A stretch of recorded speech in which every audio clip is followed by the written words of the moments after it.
This is going to be all about what it looks like to find myself at the age of 31.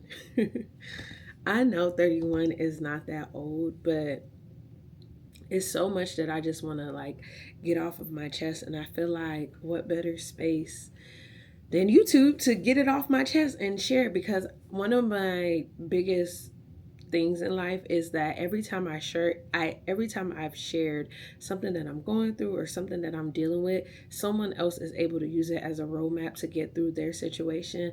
And that brings me, sorry y'all, isn't that brings me so much joy. And I truly love that. I find a lot of pleasure in knowing that somebody could take something that I was going through and use it to apply to their situation so that they could get through. So I just decided I'm just gonna vlog my journey to finding myself and just expressing where I am. I do have a thing of tissue, y'all, because I'm definitely gonna cry. I know the tears are gonna come. I'm okay. I'm gonna be vulnerable, and I know I cry, so that's just what's gonna happen. But I thank God I'm not where I used to be. So, by the title, you should know I am actually turning 31 this year. And I'm in a spot in my life where I'm looking at my life and I'm not really happy. You know how, like, when you're younger, you make a plan for your life and you think about all of these things that you're going to accomplish. The only thing on my list of things that I said that I was going to accomplish is being a mother. I always knew I was going to be a mom. Even when the doctors told me it might not be medically possible for me to be a mom, baby, I rebuked that. I don't think I've never prayed. I've ever prayed so hard in my life to get something. But other than that, that's it. And I don't want that to sound like I'm not grateful for motherhood, because I am. It is my pride and joy. Nothing makes me more happy.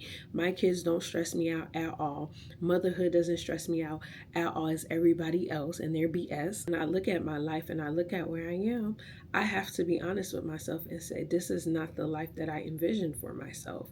And a part of that just comes from me growing up extremely poor and not really knowing just how good it could get. And so a lot of the plans that I made for my life are, I don't want to say bare minimum, but someone else would look at them and be like, girl, that's it. You didn't even really dream high. You know what I'm saying? But it's like, I didn't dream high and I still haven't accomplished any of those things. So did I really dream? Can I really say I didn't dream high if I still have so many things that I want to do, so many things that I want to accomplish?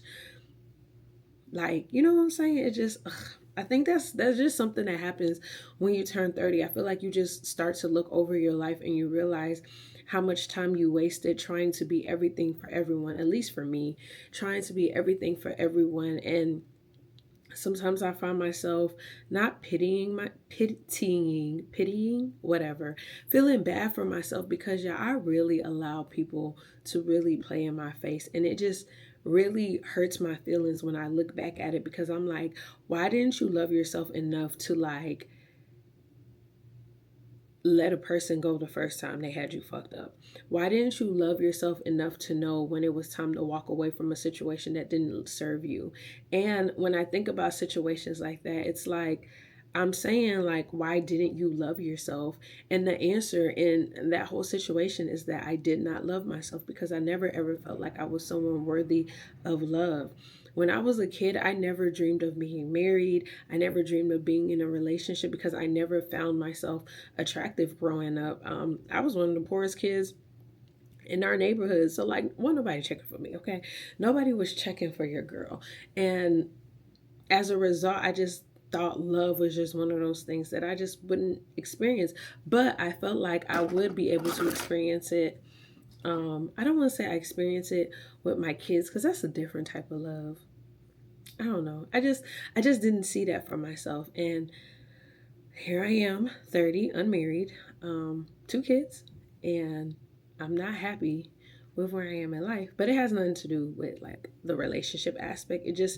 I just find myself getting stuck in this phase where I just feel so bad for the things that have happened to me. And then I spend so much time like stuck feeling bad about everything that I've gone through that it's hard for me to get out of my funk. My imposter syndrome is extremely bad.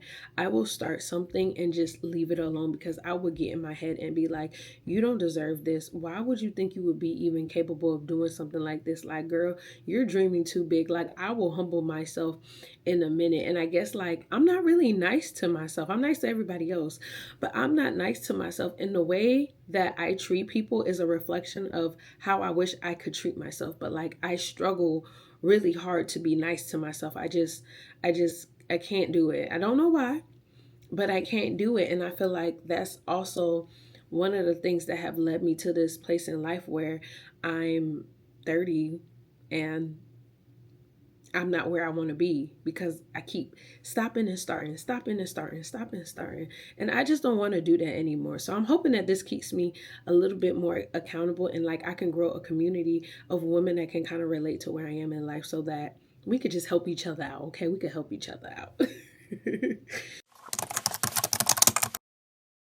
So as of right now, I am currently a full-time student. I am a accounting major, and I will say it's going good. It's always been my dream to go to school and get my degree and work in my big girl job. That's what I call it.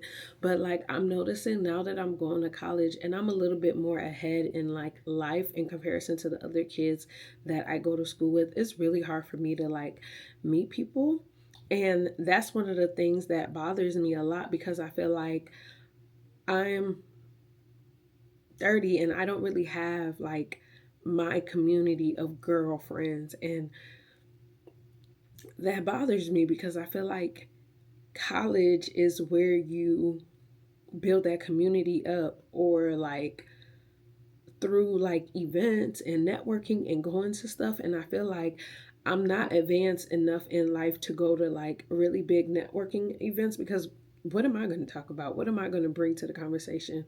But then also, I'm too far ahead to really connect with the students that I go to school with because they're living a completely different life than me. They know a completely different life than I do. And there's been times that like I try to put myself out there and like, just try to kind of like hey y'all like kind of just put myself out there and meet people and get to know people, but it's not working. It's not working at all. And I don't know, maybe it's just because of me living in like a deep red state. So the people here are really like withdrawals. But I don't know. Trying to make friends and meet people when you're an older adult is really hard because I feel like people just, I don't know, people have their cliques and a lot of people, I don't want to say they struggle to let you in, but like people already have their people. And so they're kind of looking at you from the outside, kind of like, girl, who is you? And where did you come from? And so that's one area in life that I feel somewhat empty in. Another challenging thing that I've had to deal with this year is that when my daughter was born, I had a chief who knew I was trying to get my daughter back because I allowed my daughter to go live with my mom while I was in the Navy.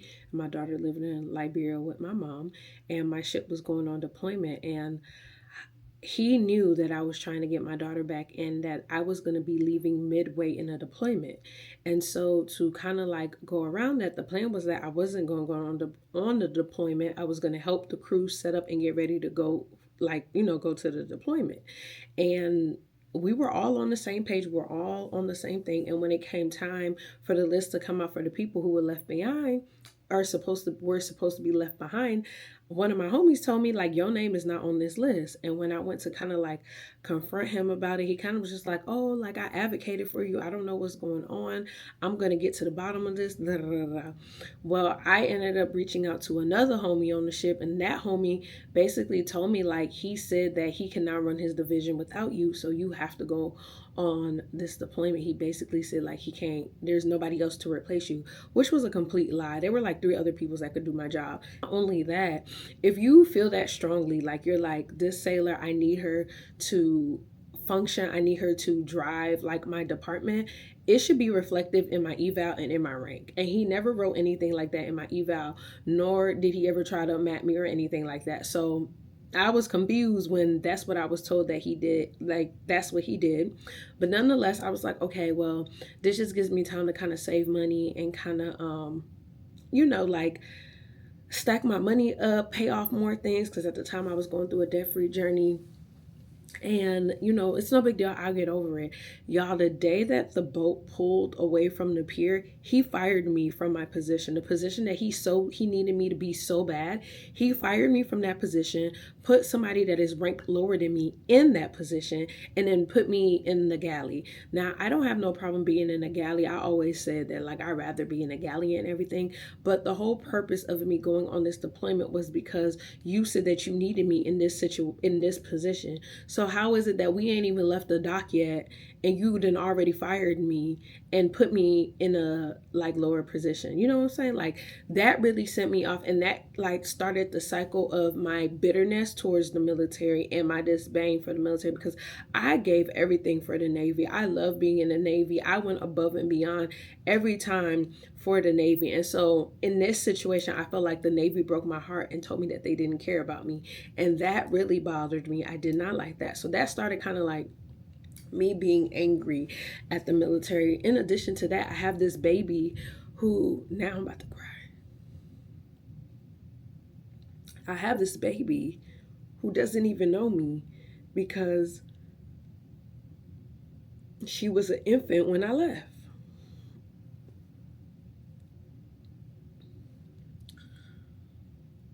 And that really bothered me. So that day is when I made the decision that I would start getting ready and making my plan to get out of the military.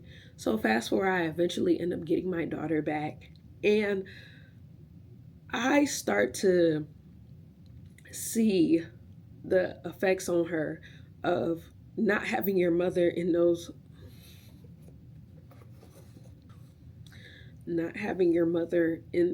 formative years, like when you're 1 and 2.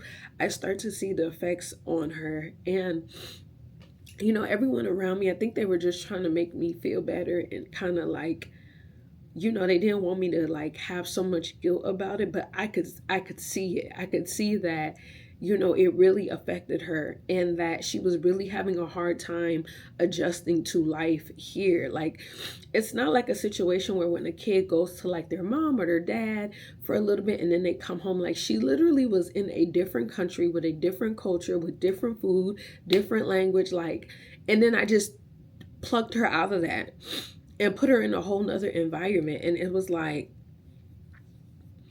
I started to notice that like she was really struggling in school. And it was like, I just couldn't understand why, because when she left, she was 1 year old. She knew her ABCs. She knew her 1, 2, 3s. She couldn't say her colors, but if you said, show me which one has pink, show me which one has yellow, she could do that. Show me the triangle. Like, she could do all of these things. And then she got back and she didn't know anything.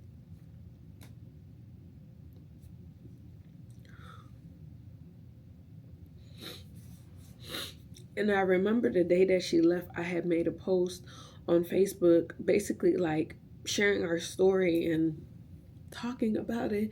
And I remember this lady had got in my comment section and she had said, "You're a horrible mom. You're putting the military before your daughter." And every time I felt like my daughter was struggling because of the decision that I had to make, that comment would just pop up.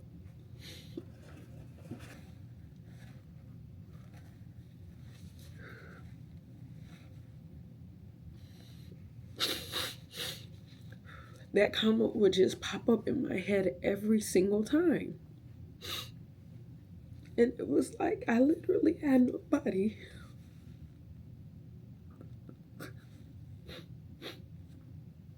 I didn't want to send her.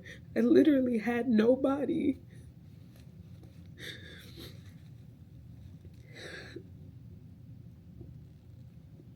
Anyways, so as my daughter started to get older, she continued to struggle in school. I hired her tutor. She's had a tutor since she was 3 years old, but she was still struggling. She was still struggling. And finally, it got to the point where when we moved here, the principal here just kind of like pulled me aside. She was like, can you just tell me a little bit about like your story and you and your daughter? And I told her, I shared it with her. And she was like, because she's struggling in school, but she's not struggling in the normal way that we see children struggle in school. She's not struggling like she doesn't have like a safe home. She's not eating. She's not struggling because of these things. She was like, Mom, I think that when you brought your daughter back, you probably should have just taken a year and just mother her. You probably should have just taken a year and just focused on mothering her. She was like, Mom, I think that you were trying so hard to like get her like into the swing of things when all she really needed was her mommy. And can you imagine the guilt?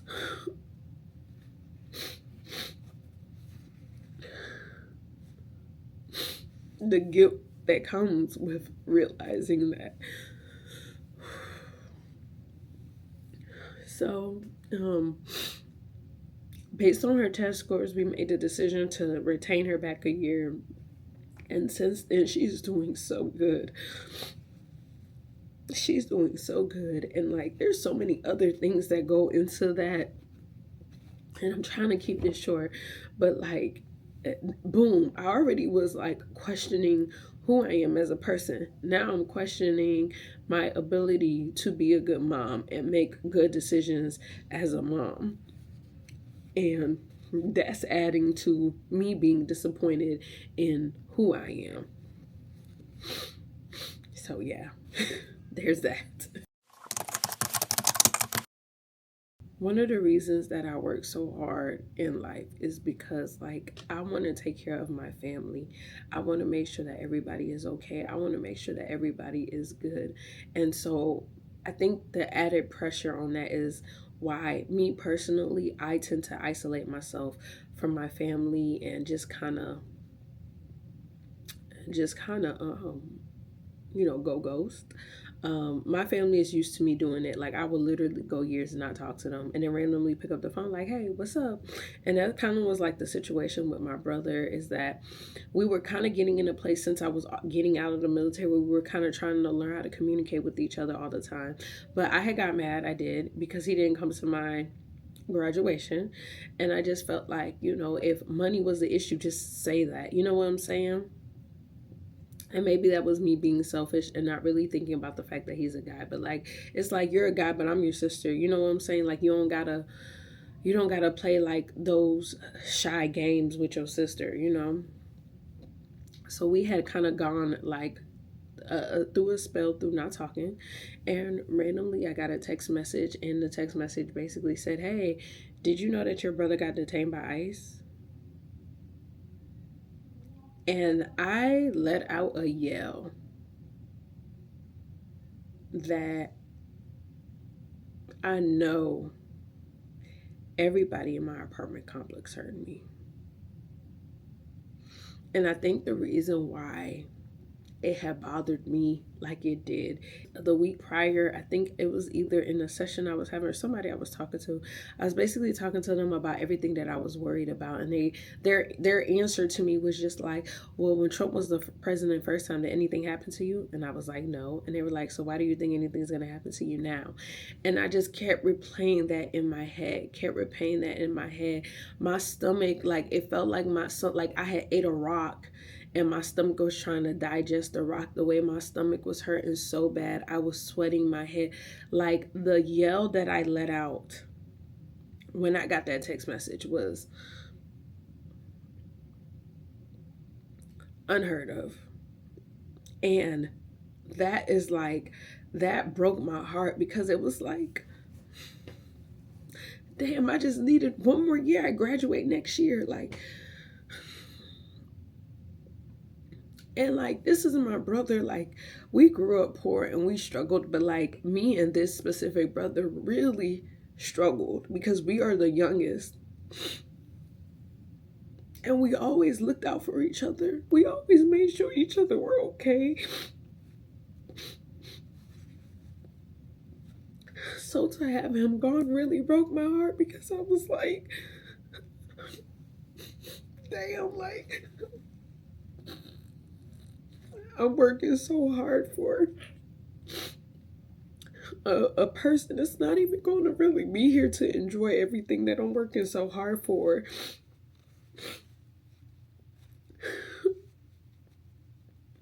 And it just sucks because, like, I know everything my brother has been through.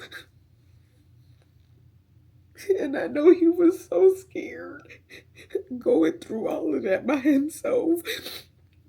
And he refused to let me go and see him. So the last time I saw him, I was 18.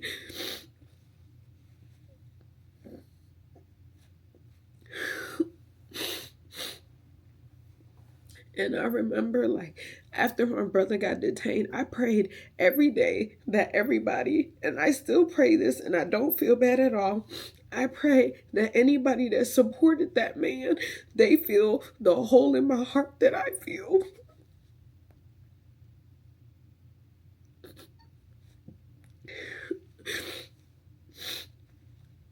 I pray they experience a loss that I did.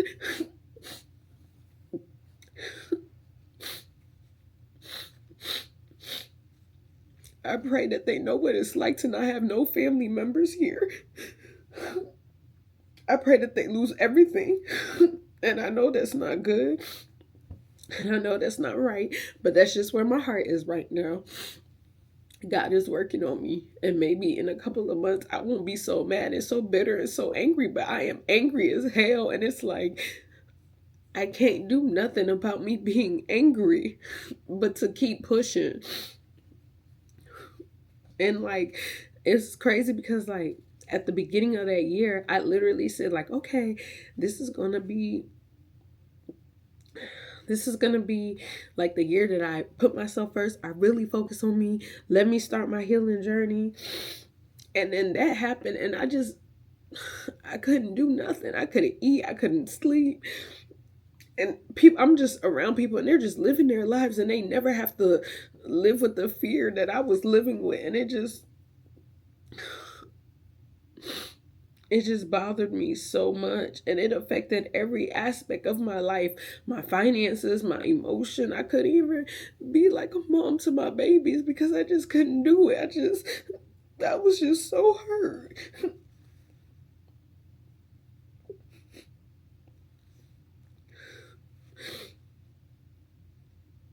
I've been through so much this year.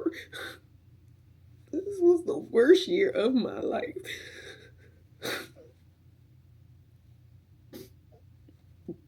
This was the worst year of my life. And I've been through some shit. And I've been able to like bounce back from some shit. But this year specifically, like, oh my gosh, I never wanted to not wake up so bad like I did this year. And I've been there before. But this year just like completely took me out. Like, I just did not want to be here anymore. I was just tired. And mind you, as I'm doing this, I'm running a Facebook group. Nobody knows what's wrong with me. I'm running my financial page. Nobody knows what's wrong with me. Like, people are thinking that I'm fine, and the whole time, like, I'm literally holding on to make it the next day. Like, and then I found myself becoming bitter and mad because like this was supposed to be the year that I was able to focus on myself and focus on me and pour back into me. And I can't do that because I need to take care of him, because who else he got? I'm still kind of mad about that. And like, I had like a therapy session the other day, and she was like I brought it up, and she was like, you just brush past that like it was nothing. And it's like, oh, what the fuck am I supposed to do? Sit here and cry about it? I didn't say that to her, but that's what I was thinking. I'm like, what am I supposed to do? Like, I gotta keep pushing. I have kids that are depending on me. I have to keep going. I can't just allow myself to feel the way that I want to feel.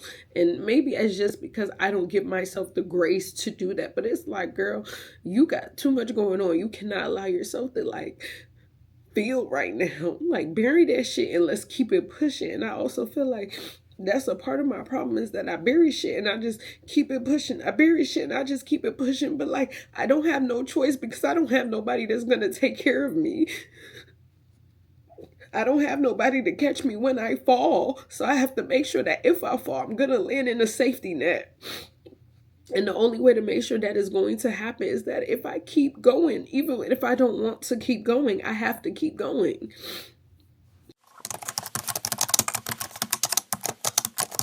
I feel like I started this talking about one thing and then I went into something else. So I'm going to change the title. I'm going to change the title of it, but I just needed to get that all out there. I don't know. Maybe somebody else feels the way that I feel, but like, here I am, 30,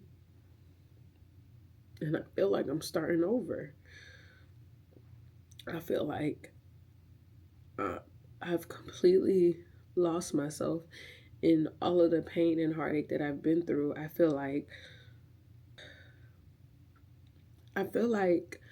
I look at God like, where's my happy ending? I feel like I like question, like, is being a good person really even worth it? Because look at everything that I'm dealing with and look at everything that I'm going through. And something that really stuck with me is that when my therapist asked me, she's like, what does it mean to be fulfilled? Like, what does that mean for you? I couldn't even answer it because I don't know. I just know this ain't it. I know what it's not, but I don't know what it is. That's like if somebody was to be like, what is it to be happy? I don't know what it is, but I know I'm not that. It's it's such a weird and odd space to be. But I'm going to go for everything in life that I want. I'm going to do it. If I gotta cry my way through it, I'm going to do it because, like, y'all, like, and like, don't laugh at me. Don't laugh at me. But like, I'm a boss ass bitch. Like, I really am a boss ass bitch. And it's like, and I'm sorry, like, I curse, but it's like God has shown me that, like, I'm really that girl. Like, I'm supposed to be living a fabulous life, but like, life is beating my ass. Life is beating my ass. And I'm trying so hard to keep pushing, but it's so hard to keep pushing. It's so hard to keep going, but I want to because I know what's on the other side for me. I know the plan that I have to bless random people just because God has blessed me. Like, I know I'm supposed to be a big deal, but it's so hard when you're going through the funk to see that. Like, how am I supposed to be a big deal when I'm caged in? Well, I feel caged in right now. I feel like my situations and my circumstances are suffocating me. And it's crazy because usually when I start to feel like this and I start to go through all of these emotions, I'll have one of the girls from our group be like, I wouldn't be here if it wasn't for you. And I'm reading the message like, girl, I'm glad I could be there for you because I can't be it for myself, apparently. Like, I want to be happy. I want to be happy. I want to be healed. I want to get to the point in my life where I'm able to wake up and go on a shopping spree because I want to. I want to be able to be on social media and somebody posts like, oh, I'm struggling right now to pay the bills, and I DM them like, hey girl, give me your bill information, let me pay it for you. Like, that is what I want. That is what makes me happy. I want to go on vacations with my babies. I want to graduate college. I want to go to law school. I want to become a lawyer. I want to do all of these things. And it just, I don't know, right now it just feels like, girl, you're too old to be dreaming. You need to start being realistic and just do what you can now. But it's like, I don't want to do that because I know eventually I'll have to answer to my daughter. And I never want to give the example to my daughter that you have to settle in any way, shape, or form. I want my daughter to see me and see a woman who did not let her circumstances hold her back or determine where she was going to go and how she was going to maneuver. I want my daughter to look at me as like, I want when my daughter say, I want to be like you when I grow up, I want a sense of pride in that. I want to be like, yeah, yeah, you should want to be me. I don't want to be like, oh no, baby, don't be me. And you know, it's cliche. People be like, yeah, don't be me, be better than me. No, no, I want to be so good that her being me is better. That's what I want.